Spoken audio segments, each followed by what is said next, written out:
बघा ना, ही भाजी किती छान झालेली आहे. अगदी रंगावरूनच तुम्हाला खावीशी वाटत आहे ना? पण ही शेवभाजी नाही बरं का. तुम्हाला बघून असं वाटेल की ही शेवभाजी आहे की काय म्हणून. तर घरात तुमच्या भाजीला काहीच नसेल आणि तुम्हाला काहीतरी चमचमीत आणि झटपट करायचं असेल ना, तर नक्कीच ही रेसिपी तुमच्यासाठीच आहे. आज तुम्हाला इतकी सोपी आणि झटपट तयार होणारी एक वेगळ्या चवीची भाजी सांगणार आहे. चला तर मग बोलण्यात वेळ न घालवता आपण लगेचच सुरुवात करूया. तर सर्वात आधी आपल्याला भाजीसाठी जी लागणारी पूर्वतयारी आहे ती करायची आहे. आता पूर्वतयारी म्हणजे काय, तर सर्वात आधी आपल्याला सुकं खोबरं आणि कांदा भाजून घ्यायचा आहे. तर दोन्हीही आपण साहित्य गॅसवर भाजण्यासाठी ठेवलेले आहेत.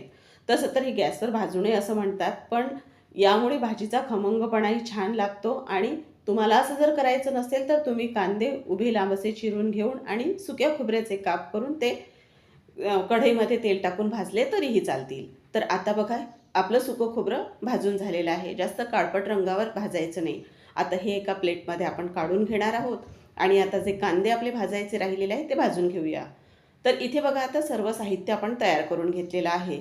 तर आता इथे भाजीसाठी छान भाजीचा खमंगपणा वाढावा यासाठी आपण लसूण पाकळ्या घेतलेल्या आहेत 10 ते 15. तर लसूणचं प्रमाण थोडं जास्त ठेवलेलं आहे.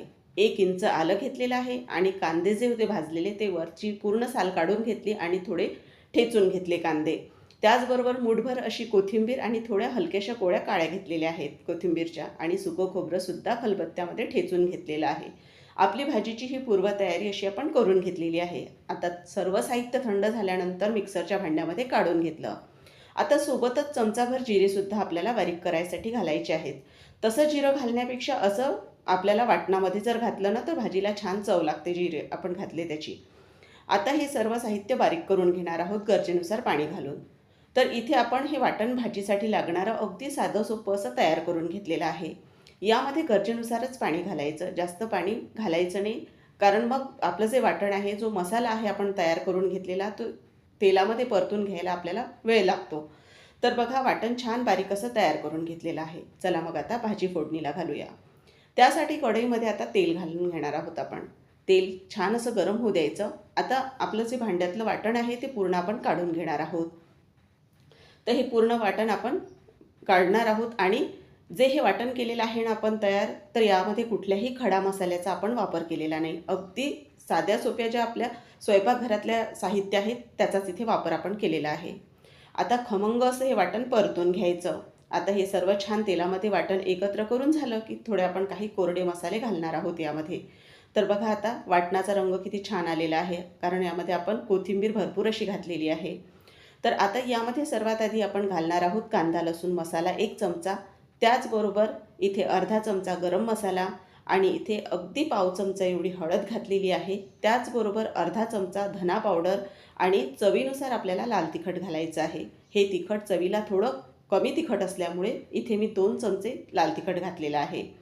आता हे सर्व जे कोरडे मसाले आपण घातलेले आहेत या वाटणामध्ये, हे आपल्याला एकत्र करून घ्यायचे आहेत. वाटण छान खमंग असं परतून घ्यायचं आहे. वाटणातील तेल पूर्ण सेपरेट व्हायला पाहिजे. जितकं छान खमंग असं वाटण परतलं जाईल, मग तुम्ही कुठले खडे मसाले यामध्ये नाही वापरलेत, अगदी साध्या गोष्टी म्हणजे साहित्यापासून जरी भाजी बनवली तरी छान ती खमंगच होणार. तर बघा, आता यावर झाकण ठेवते आणि 3 ते 4 मिनिटाची मी वाफ काढून घेते. गॅसची स्पीड आपल्याला कमी करायची आहे. तर आता एक वाफ काढून घेतल्यानंतर आपलं वाटण मस्त छान परतलं जाईल. तर आता झाकण उघडून दाखवते तुम्हाला. बघा ना, वाटणातील तेल किती छान सेपरेट झालेलं आहे. तर हे एकदा आपण परत छान परतून घेणार आहोत, म्हणजेच एकत्र करून घेणार आहोत. तर आता हे असं वाटण बघा परतलं ना, तर भाजीला रंगही छान येतो आणि चवही छान लागते. आता आपण यामध्ये थोडी बारीक चिरून घेतलेली कोथिंबीर घालणार आहोत. अशी कोथिंबीर घातल्यामुळे भाजीला छान स्वाद येतो. तर आता ही कोथिंबीरसुद्धा आपण एकत्र यामध्ये करून घेणार आहोत. आता आपल्याला यामध्ये पाणी घालायचं आहे. तर बाजूच्याच गॅसवर मी पाणी गरम होण्यासाठी आधीच ठेवलेलं होतं. तर या भाजीमध्ये आपण पाणी घालून घेणार आहोत आधी. तर गरजेनुसार पाणी घालायचं आहे आपल्याला. तर इथे आपण 1 पेला पाणी गरम होण्यासाठी ठेवलेलं होतं. ते पूर्ण पाणी इथे मी घालून घेणार आहे. कारण आपण भाजीमध्ये बेसन पिठाचा वापर करणार आहोत, म्हणजे त्यामुळे ही भाजीला थोडा दाटसरपणा येणार आहे. त्यासाठी इथे मी 1 पेला पाणी गरम करण्यासाठी ठेवलेलं होतं. तर आता इथे भाजीला आपण सर्व साहित्य तर घातलेलं आहे, पण चवीनुसार आधी मीठ घालणार आहोत आणि यामध्येच आपल्याला परत वरून थोडीशी कोथिंबीर घालणार आहोत. या भाजीसाठी भरपूर असा कोथिंबीरचा मी वापर केलेला आहे. तर आता हे सर्व एकत्र करून घ्यायचं आणि गॅसची स्पीड कमी करायची आणि भाजीला मस्त उकळी येऊ द्यायची.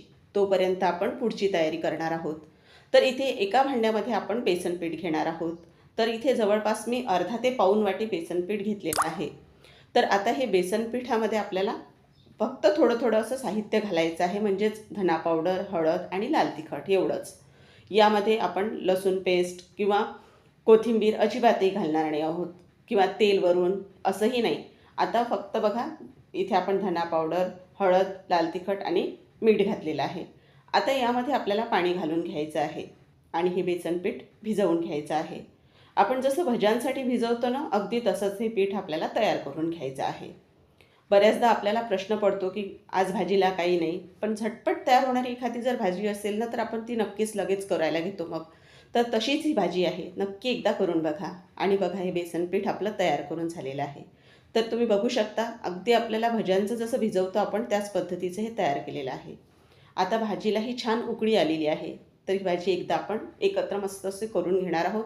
आणि आता ही जी उकळी आलेली आहे भाजीला, तर आता यामध्ये सांगते तुम्हाला आता आपल्याला करायचं काय आहे. आता आपण एक झारा घेतलेला आहे बघा. ही तीच ट्रिक आहे बघा. आपल्याला या झाऱ्यावरच बेसन पीठ घालायचं आहे आणि आता आपल्याला अगदी बोटांनी प्रेस करायचं आहे, म्हणजेच पुढे सरपत न्यायचं आहे. आणि मस्त इतकी छान तुमची शेव तयार होईल ना. आणि चवही या शेवची इतकी छान लागणार आहे, अजिबातही कडक नाही किंवा तुम्ही जी भाजीमध्ये टाकल्यानंतर ते अजिबातही विरघळणार नाही. फक्त भाजीला छान उकळी येऊ द्यायची आणि उकळी आल्यानंतरच आपल्याला ही शेव या भाजीमध्ये सोडायची आहे. तर बघा मी ज्या पद्धतीने बोटाने अगदी बेसन पीठ प्रेस करून घेत आहे, म्हणजे ती पूर्ण छान झाऱ्यामधून खालून पडत आहे. मी दाखवत आहे तुम्हाला, तशा पद्धतीने करून घ्यायचं. तर असंच बघा आपल्याला सतत असं यावर हात फिरवत राहायचं आहे आणि पूर्ण ही जी शेव आहे ती तयार करून घ्यायची आहे. अगदी साधी सोपी अशी पद्धत आहे आणि अशी शेव केल्यानंतर बघा ती प्रत्येक घासाला लागणार आहे. आणि आता पूर्ण शेव आपली तयार करून झालेली आहे. भाजीला छान उकळीही आलेली आहे. वरून कोथिंबीर घालूयात आणि बघा झाली ना आपली झटपट अशी ही भाजी खाण्यासाठी अगदी तयार. आता तुम्हालाही प्रश्न पडत असेल की भाजीसाठी काय करावं, तर अजिबातही विचार न करता झटपट तुम्ही ही भाजी करायला घ्या. चवीला इतकी छान लागणार आहे की अगदी सुगंधपूर्ण घरभर तर पसरेलच, पण भाजी एकच नंबर तयार होणार आहे. तुम्हाला आता भाजीसाठी शेव बाहेरून विकत आणण्याची अजिबातही गरज नाही. या पद्धतीने ही शेव तयार करून बघा आणि झाऱ्याची कमाल बघा. इतकी छान भाजी तयार होणार आहे. तर तुम्हाला आजची ही रेसिपी कशी वाटली? तुम्हाला जर रेसिपी आवडली असेल तर एक लाईक करून चॅनलला सबस्क्राईब करायला विसरू नका. तसंच अशाच छान उपयुक्त आणि झटपट रेसिपी पाहण्यासाठी पुन्हा आपण लवकरच भेटूया. तोपर्यंत मस्त खा आणि स्वस्त रहा. धन्यवाद.